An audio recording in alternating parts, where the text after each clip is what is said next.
Binigyang diin ng Department of Agriculture ang kahalagaan ng pagkakaroon ng maayos na cold storage para sa mga produkto ng mga lokal na magsasaka, lalo na sa mga gulay na madaling nabubulok.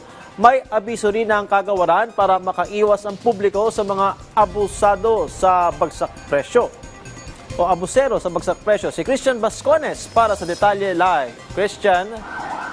Bumagsak sa 4 na piso kada kilo ang farm gate price ng kamatis sa ilang bahagi ng Nueva Ecija. Ito ang iniulat ng grupong pang-agrikultura na SINAG. Sa mga viral na larawang ibinahagi ng SINAG, makikita ang sobrang supply ng kamatis sa bayan ng Bongabon na ibinibenta sa nakabambang o napakababang halaga o pinamimigay na lamang ng libre. Dito sa Balintawak Market, naglalaro sa 20 to 25 pesos per kilo ang presyo, ngunit minsan kapag nagkakaroon ng oversupply, naibebenta nila ito ng 15 pesos kada kilo. Oo, pinakabura na yan. Pero pagka nag-intero, na ano na namin kahit konting tubo, papaupos lang, binibigay namin 15, isang kilo. Ano na kukuha, sir? Nueva Ecija. Nueva Ecija. 4 pesos na lang yung ano ngayon eh. Doon, siyempre, nagtatracking pa sila eh. Malaki din naman, ibagsak pa nila dito. Ang isang 22 kilong kahon ng kamatis ay naibebenta na lamang ng 100 pesos per kahon. Ayon sa Department of Agriculture, mahalaga ang pagkakaroon ng cold storage facilities upang mapahaba ang buhay ng kamatis na isang produktong madaling masira. Sinabi ng DA na karaniwang mataas ang ani ng kamatis tuwing tag-init.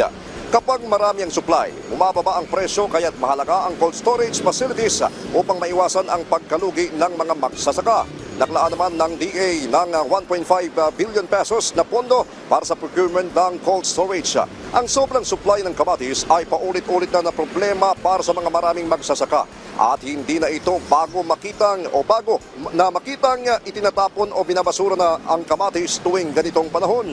Nangako naman ang ahensya na magbibigay ng tulong sa mga magsasaka ng kamatis kung saan dagdag pa ng DA, kung marami silang kamatis, maaari silang makipag-ugnayan sa kanilang local municipal agriculturist o sa regional field office.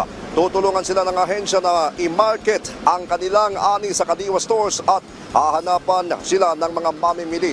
Sa aking paglilibot kanina sa loob ng palengke, nasabi sa akin o nabanggit sa akin ng ilan sa mga nagtitinda ng kamatis na tila ibinebenta nila ibinibigay na lang nila yung kamatis na binibenta nila kung ikukumpara sa dating presyo nito na regular price ito na 280 pesos per kilo, ngayon kulang na lang ipamigay nila ito sa mga mamimili.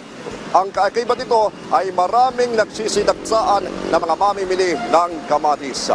At yan na muna ang update mula dito sa Balintawak Market. Balik sa iyo, Patrick.